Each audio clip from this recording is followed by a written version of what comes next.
Retoma agora o debate, a conversa aqui no estúdio sobre o uso do canabidiol para o tratamento de crises convulsivas, tanto em crianças como adultos. Doutor Pedro, eu queria saber queria que o senhor explicasse para a gente como é que é a ação do canabidiol para inibir justamente essas crises convulsivas. Como é que ele age? Qual o diferencial dele com relação às outras drogas? Como é que acontece isso? Então, as convulsões, elas se dão num estado de superexcitação, né, das células dos neurônios, que são as células nervosas, de maneira que, normalmente, essa comunicação ela se dá através de neurotransmissores, de um axon do neurônio, né? Eles liberam neurotransmissores, como, por exemplo, o glutamato, que agem nas fendas sinápticas do outro neurônio.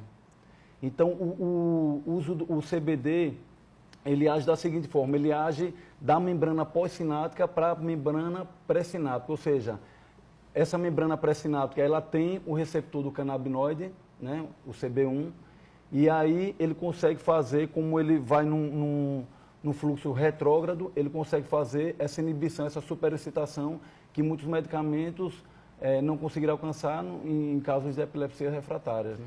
Como o CRM lida com os médicos que, como Pedro, defendem o uso dessa substância? Há uma orientação para que esses profissionais ele abordem de uma outra maneira? Sim, existe inclusive no nosso Código de Ética Médica, que digamos assim é a Bíblia de todo médico, um capítulo dedicado justamente à pesquisa de medicamentos em seres humanos.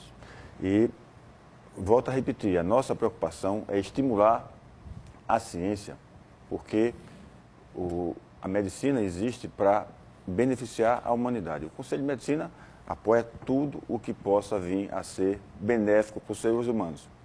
Mas é preciso ter cuidado, porque muitas vezes, eu vou dar um exemplo para vocês aqui, que todo mundo se lembra, se utilizava na década de 60 um medicamento com finalidade antiemética na gravidez, né, que acabou se comprovando futuramente que podia provocar problemas de malformações graves, a talidomida eu estou falando.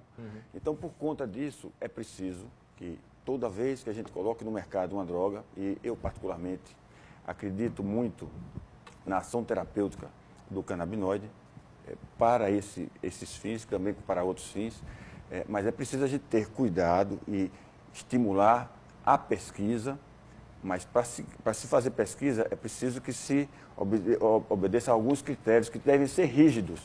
Existe uma Comissão Nacional de Ética e Pesquisa que orienta as pesquisas para que elas possam ser realizadas em humanos de maneira segura. Antes, então, por enquanto, não há orientação para que se estimule esse medicamento entre os médicos, não? Não, porque ainda não foi comprovado na nossa população e a Anvisa ainda não liberou. A nossa função é justamente trazer o debate, porque a gente entende que é uma droga benéfica. A gente vai fazer uma pausa justamente para tratar disso agora. A Agência Nacional de Vigilância Sanitária, que é a Anvisa, que ele acabou de falar, se reuniu em maio, mas resolveu adiar essa decisão sobre a retirada do canabidiol da lista de substâncias proibidas aqui no país. A repórter Meire Alves conversou com o Sérgio Brindeiro, que é o gerente de medicamentos da Agevisa, Agência Estadual de Vigilância Sanitária, sobre esse caso. A Anvisa, quando ela resolve autorizar um medicamento a ser usado no Brasil, é preciso que se veja o que a gente chama de segurança sanitária. É preciso que esse medicamento realmente entre no Brasil e traga um benefício, uma eficácia, uma efetividade no tratamento e não traga nenhum tipo de prejuízo ou risco para o paciente. O que acontece com o canabidiol é que o canabidiol ele é uma substância que está elencada numa lista F2, uma lista de substâncias controladas da Anvisa. E são substâncias proscritas no Brasil, ou seja, substâncias proibidas.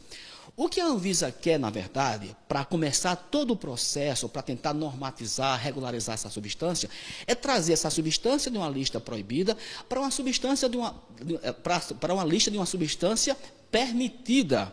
E aí sim, todo um processo vai começar a ser feito para que se chegue a um ponto final de se ter regularizado o uso desse medicamento ou dessa substância no país. Há alguma previsão de quando haverá uma próxima reunião para decidir isso?